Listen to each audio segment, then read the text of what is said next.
Comment se préparer mentalement à jouer un match à domicile? Dans cette vidéo, je vais aider les entraîneurs et les athlètes à voir comment procéder pour se préparer à jouer face à un public que l'on sait qu'il nous connaît, qu'il nous supporte, voire même qu'ils nous connaissent un peu trop bien qu'on a peur de les décevoir. C'est parti.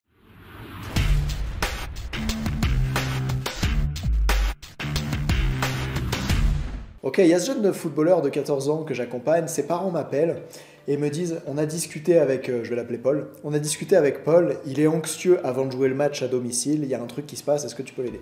Boum, on cale une séance de prépa mentale pour préparer ces matchs importants qui allaient avoir lieu le samedi et le dimanche. Et lorsqu'on discute ensemble, je dis, ok, comment tu vois le match de ce week-end à domicile? Il me dit, ben voilà, comme c'est à domicile, je sens que je suis inquiet, j'ai peur parce que mes copains vont venir me voir jouer.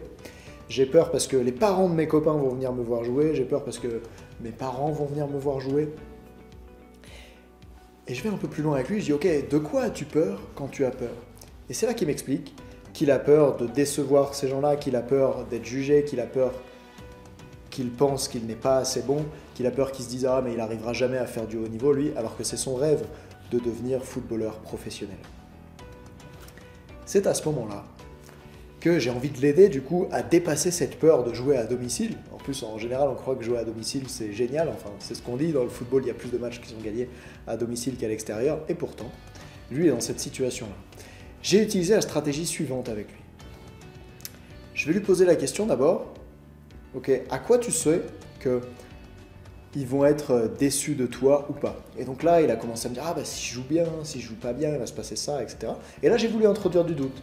J'ai dit, ok, est-ce que c'est 100% sûr que si tu joues mal, tu vas être rejeté par tes copains, qui vont être déçus de toi, etc. Et là, quand tu poses cette question, est-ce que c'est 100% sûr? En général, la personne en face, elle se rend compte qu'il n'y a rien qui est 100% sûr, donc elle commence à mettre un peu de doute dans sa croyance de départ. Si je rate, il va m'arriver le pire. Et puis après, tu peux recommencer avec le positif. Est-ce que c'est 100% sûr que si tu fais un bon match, tout le monde va le voir et t'apprécier et trouver que t'es génial? Ah bah non, des fois ça m'arrive de bien jouer, les autres ils se rendent pas compte, etc. Ok. Une fois qu'on a vu ça ensemble, je vais lui poser la question, alors, qu'est-ce qui est le plus important pour toi? Et là, comme c'est un passionné de compétition, passionné par son sport, il va revenir sur ce qui est le plus important pour moi, c'est comment je joue, c'est comment je vais jouer avec le ballon, comment je vais jouer avec les autres, quelle performance je vais faire dans le match. C'est ça qui est le plus important pour moi.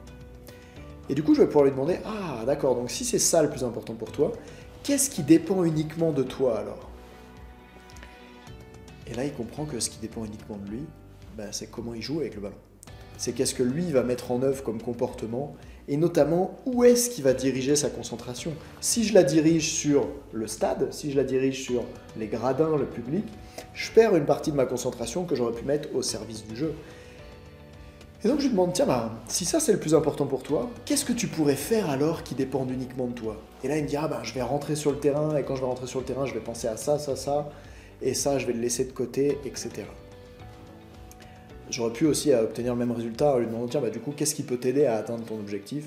Et il allait lui-même citer les comportements qui pourraient l'aider à atteindre ça. À ce moment-là, je lui pose une question, je lui dis, tiens, si on arrête la conversation qu'on a maintenant, d'après toi, qu'est-ce qu'il y a à retenir? Qu'est-ce que tu aimerais te souvenir de tout ça? Et c'est là qu'il m'a dit la chose suivante. Je vous lis le message qu'on a fait afficher sur le mur. J'ai même laissé les fautes d'orthographe pour que ce soit plus authentique. Il a écrit « Je veux me concentrer sur ce que je pense de moi-même et non sur ce que les autres pensent de moi. » Je l'ai invité à écrire ça sur une feuille au format A4. En gros, il l'a collé sur le mur à un endroit chez lui où il passe tous les jours au moins une fois. Lui, il a choisi que c'était au-dessus de son lit. Et en fait, ça, cet ancrage spatial, il va servir à ancrer la croyance. Je veux me concentrer sur ce que je pense de moi, pas sur ce que les autres pensent de moi. En travaillant de cette manière, ça fait en sorte que quand il arrive sur le terrain, il puisse se concentrer sur ce qui va l'aider dans l'action. Sur, notamment, ce truc dont je parlais tout à l'heure, qu'est-ce qui est le plus important pour toi? Il m'a dit, c'est que moi je pense que j'ai fait un bon match, c'est que je sois content de moi, c'est que je sois fier de moi à la fin du match. Et du coup, il va pouvoir mettre en place des comportements sur lesquels il a de la certitude, c'est-à-dire qu'il sait que s'il fait ça, ça va l'aider à être fier de lui, à être content de ce qu'il fait. Alors que s'il faisait des comportements pour avoir la certitude que dans le public, il allait être content de lui, il ne peut pas maîtriser ça. Et donc pour le cerveau, c'est très difficile et c'est même anxiogène d'avoir des objectifs sur lesquels j'ai pas prise, sur lesquels je peux pas vraiment agir. C'est pour ça que vous devez driver vos sportifs ou votre mental à agir sur ce sur quoi il peut agir et là où il y a de la certitude. À propos de la peur de décevoir, j'ai fait une vidéo sur la peur de décevoir en sport individuel où je vous parle d'un golfeur qui a peur de perdre ses sponsors, de décevoir ses parents et de décevoir ses amis, voire même sa copine. Allez la voir dès maintenant. Moi, je vous dis d'entraîner l'humain derrière la machine et je vous retrouve très bientôt. Ciao.